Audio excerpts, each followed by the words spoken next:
तो देखिए बच्चों, आज हम रूट्स पढ़ने वाले हैं और रूट्स में सबसे पहली बात ध्यान दीजिएगा कि रूट्स में हम क्या इसको रूट्स भी बोल सकते थे या फिर हम बोल सकते हैं power in the form of fraction. देखिए यहाँ पे power in the form of fraction का सेंस क्या होगा, यहाँ पे हम इसके जरिए समझेंगे।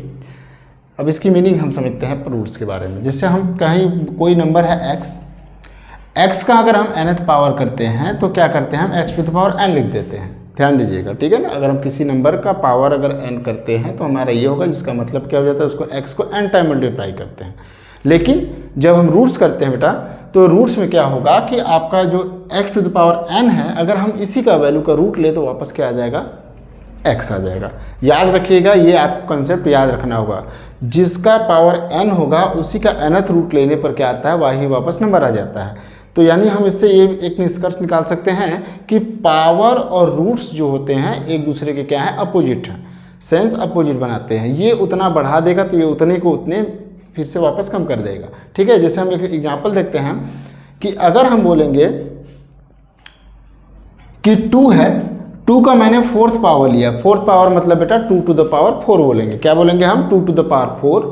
देखिए एरो से आपको ध्यान दीजिएगा, एरो पे बहुत ध्यान दीजिएगा, एरो पे ध्यान देने की जरूरत होगी आपको, ठीक है। तो एरो पे ध्यान देने से क्या है कि 2 टू द पावर 4 है, इसकी वैल्यू क्या आ रही है, 16 आ रही है। 2 इंटू 2 इंटू 2 इंटू 2 16 आएगा, ठीक है, ध्यान दीजिएगा, ठीक है। फिर इसके बाद अगर हम इसी का फोर्थ रूट ले लें, क्या ले लें, फोर्थ रूट ले लें, तो इसकी वैल्यू कितनी आ जाएगी, 2 आ जाएगी, ठीक है। तो ये चीज़ों को आपको हमेशा रूट्स के बारे में आपको हमेशा ध्यान देना होगा कि हमेशा पावर का क्या है, अपोजिट फॉर्म होता है। अब देखिए हम क्या करेंगे, इसके रिप्रेजेंटेशन को देख लेते हैं कि रूट्स को कैसे दिखाया जा सकता है। जैसे हमने यहाँ पे लिख भी दिया है कि power in the form of fraction. जब भी बेटा कोई पावर फ्रैक्शन के फॉर्म में हो तो हमेशा उसे क्या बोलेंगे, रूट्स बोलेंगे। या फिर आप फ्रैक्शन बोल सकते हो या फिर बोल सकते हो इन्वर्स फॉर्म पावर में इन्वर्स तब भी हो सकता है, ठीक है, ध्यान दीजिएगा। अभी मैंने कहा हमारी ये वैल्यू थी, ठीक है। देखिए अभी यहाँ पे मैं थोड़ा सा अलग भी कर सकता था, यहाँ पे थोड़ा सा एक्स्ट्रा और होगा तो a to the power n to the power -1। ध्यान दीजिएगा क्योंकि 1/n भी n टू द पावर -1 होता है, तो ये भी फॉर्म हो सकता था एक्स्ट्रा, ठीक है।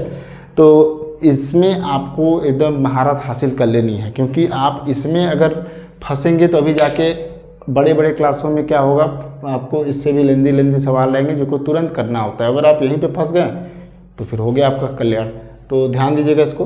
रिप्रेजेंटेशन में मैंने यहाँ पे 3 टाइप लिख दिए, तो आप समझिएगा कि किसी फॉर्म में होगा। देखिए हमने लिख दिया इन्वर्स फॉर्म, या a to the power 1/n हो गया, या फिर मैंने लिख दिया सर्ड में। ये क्या है बेटा, सर्ड है। इसको क्या पढ़ते हैं, सर्ड पढ़ते हैं, और हिंदी में क्या पढ़ते हैं इसको, करड़ी।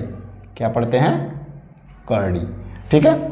तो हम करड़ी में बोल सकते हैं, करड़ी में a और यहाँ पे n है। देखिएगा, याद रखिएगा, ये नंबर जो होता है बहुत बड़ा नहीं लिखते हैं, यहाँ पे बहुत छोटा नंबर लिखते हैं, ठीक है।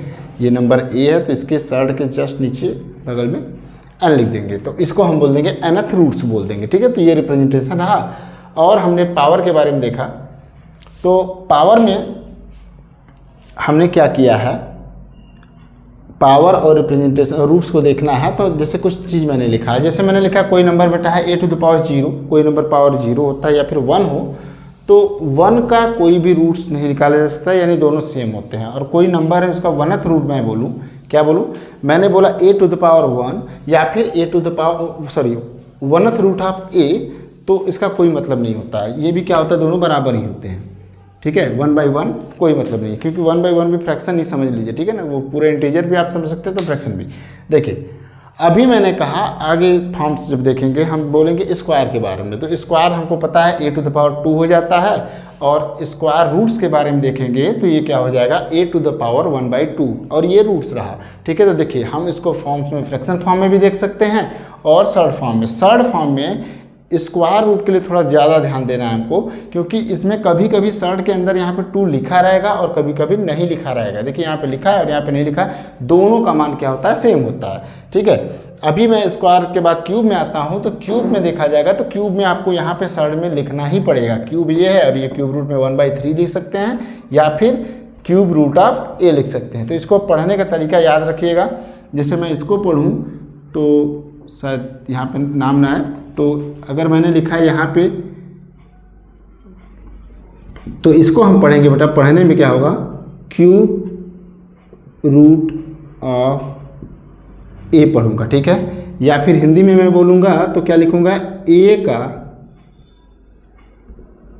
घनमूल, क्या है, ए का घनमूल, ठीक है। देखिए अब ऐसे फोर्थ पावर में है तो फोर्थ रूट हो जाएगा, फोर्थ रूट में भी वही चीज़ें हैं, जैसा ऊपर से चलता आ रहा 1/4 हो जाएगा, और यहाँ पे क्या हो जाएगा, ए टू क्या होगा, अंडर सर्ड ए रूट 4, और यहाँ पे nth पावर है तो इसी तरह से हम लिख देंगे ए टू द पावर 1/n, या फिर अंडर सर्ड ए रूट n, ठीक है। तो ये ध्यान दीजिएगा, यहाँ पे रिप्रेजेंटेशन जरूरी था, क्योंकि आप रिप्रेजेंटेशन से समझेंगे तो कोई ज़्यादा अंतर नहीं पड़ेगा और कोई दिक्कत भी आपको नहीं होगी।